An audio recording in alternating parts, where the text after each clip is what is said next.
नमस्कार, आज की बड़ी खबरों में आपका स्वागत है और मैं हूं आपके साथ निशा भारद्वाज। आज के बुलेटिन में बात करेंगे प्रयागराज स्टेशन पर बेकाबू हुए हालातों की।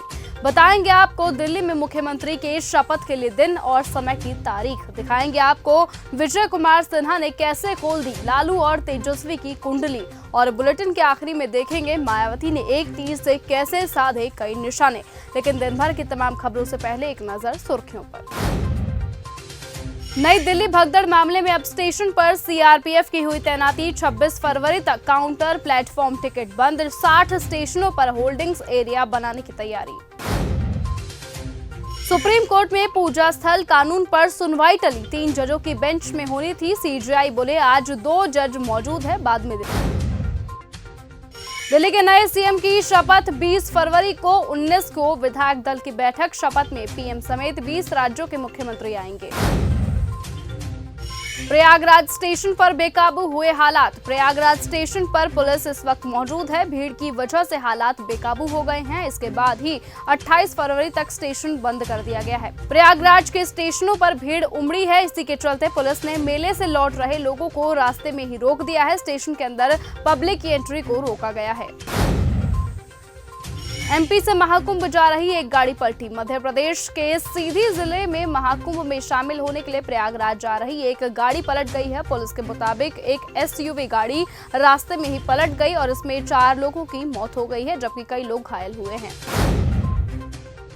आतिशी ने किया बीजेपी पर तगड़ा हमला। आम आदमी पार्टी के नेता और बीजेपी की पूर्व सीएम आतिशी ने एक प्रेस कॉन्फ्रेंस कर बीजेपी पर हमला किया। आतिशी ने कहा कि बीजेपी की विपदा सरकार में जबरदस्त अंदरूनी कलह चल रही है और अब तक सीएम का चेहरा नहीं मिला है। दिल्ली में मुख्यमंत्री के शपथ के लिए एक दिन और समय हुआ तय। दिल्ली के मुख्यमंत्री का शपथ ग्रहण समारोह 20 फरवरी की शाम 4:30 बजे किया जाएगा। नए सीएम कैबिनेट सदस्यों के साथ रामलीला मैदान में शपथ लेंगे। इसी के साथ ही रामलीला मैदान में तैयारियां शुरू हो गई हैं। शपथ ग्रहण और सरकार गठन को लेकर आज शाम बीजेपी की बैठक होगी। बीजेपी की बैठक में विधायक दल की बैठक को लेकर समय और तारीखें तय होंगी। बैठक में शपथ ग्रहण समारोह के इंचार्ज विनोद तावड़े और तरुण चुग मौजूद रहेंगे। एसजीपीजी अध्यक्ष हरजिंदर सिंह धामी ने दिया इस्तीफा।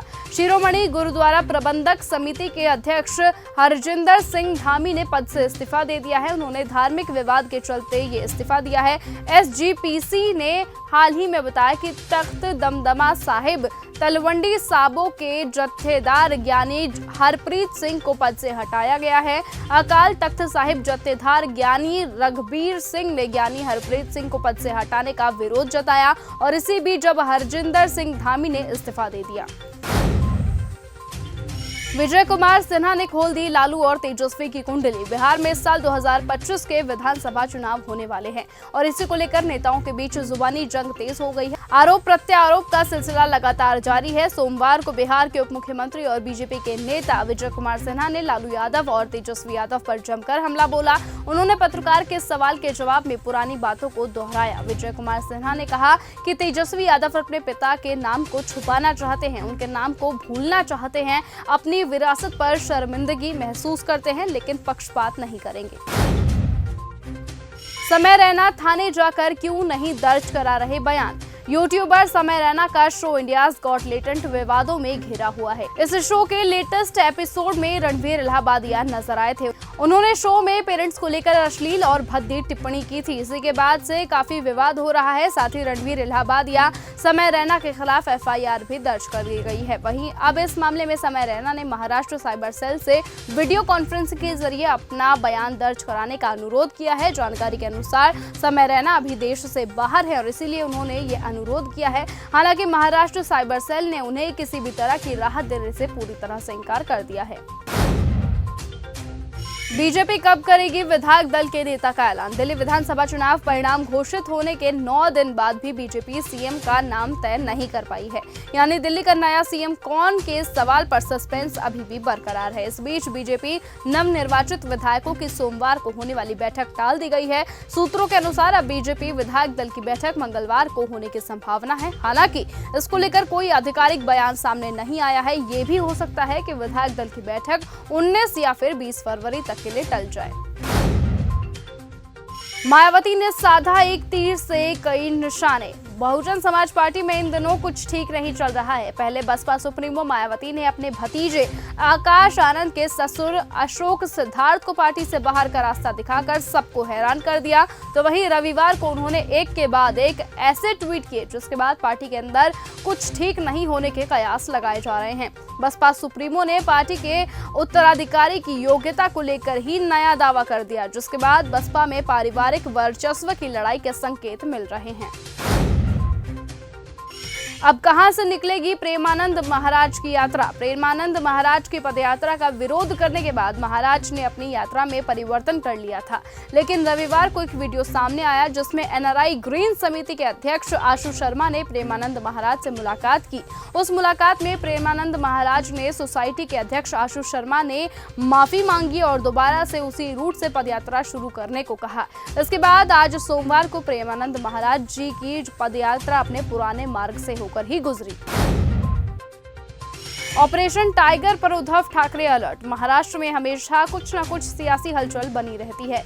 इस समय राज्य में ऑपरेशन टाइगर की जोरदार चर्चा है। ऑपरेशन टाइगर के तहत एक के बाद एक उद्धव ठाकरे की पार्टी के नेता और पदाधिकारी उनका साथ छोड़ रहे हैं और एकनाथ शिंदे की शिवसेना का दामन थामते हुए जा रहे हैं। शिवसेना पार्टी में जारी इस लीकेज और टूट पर रोक लगाने के लिए अब खुद उद्धव ठाकरे भी मैदान में उतर चुके हैं। पटना में हजारों छात्र एक साथ सड़कों पर उतरे। 17वीं बीपीएससी की प्रारंभिक शिक्षा दोबारा ली जाए, इसकी मांग को लेकर सोमवार यानी 17 फरवरी को पटना में हजारों की संख्या में अभ्यर्थी सड़कों पर उतर गए। बच्चों के साथ चर्चित शिक्षक खान सर भी नजर आए। खान सर ने अपने कोचिंग संस्थान से गर्दनीबाग धरना स्थल के लिए पैदल ही निकले। इस बीच उन्होंने रास्ते में पत्रकारों से बातचीत की। खान सर ने कहा कि हम लोगों को, सरकार को बस यही बताना चाहते हैं कि आप अपने अधिकारियों के सुझाव में मत आइए।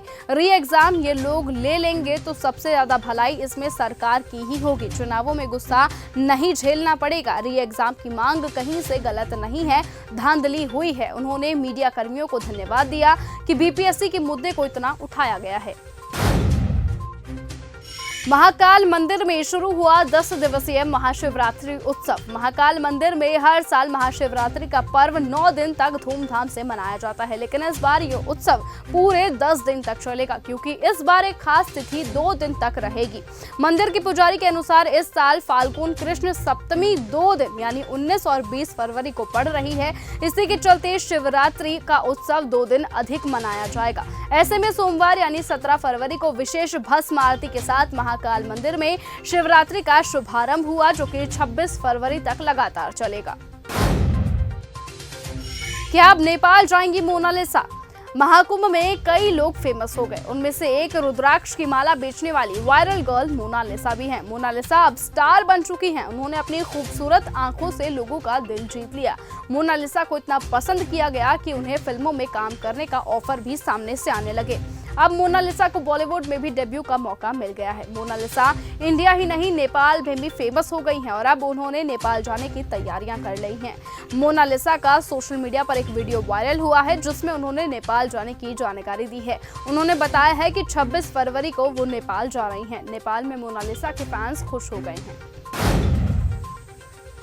एक और देश में भारतीयों पर आएगा संकट। अमेरिका के बाद अब ऑस्ट्रेलिया में भी भारतीयों पर संकट का बादल मंडराने लगा है। ऑस्ट्रेलिया एक ऐसा नियम लागू करने वाला है जिसका सबसे ज्यादा असर भारतीयों पर पड़ने वाला है। प्रधानमंत्री एंथनी अल्बनीज़ के नेतृत्व वाली सरकार फ्लैट को लेकर नए नियम ला रही है। इसके लागू होने के बाद वहां रहने वाले भारतीयों को सबसे ज्यादा दिक्कत हो सकती है। तो फिलहाल आज के इस बुलेटिन में सिर्फ इतना ही। देश और दुनिया की तमाम बाकी खबरों से ऐसे ही जुड़े रहने के लिए आप बने रहें और देखते रहें चैनल न्यूज़ गंगा। नमस्कार।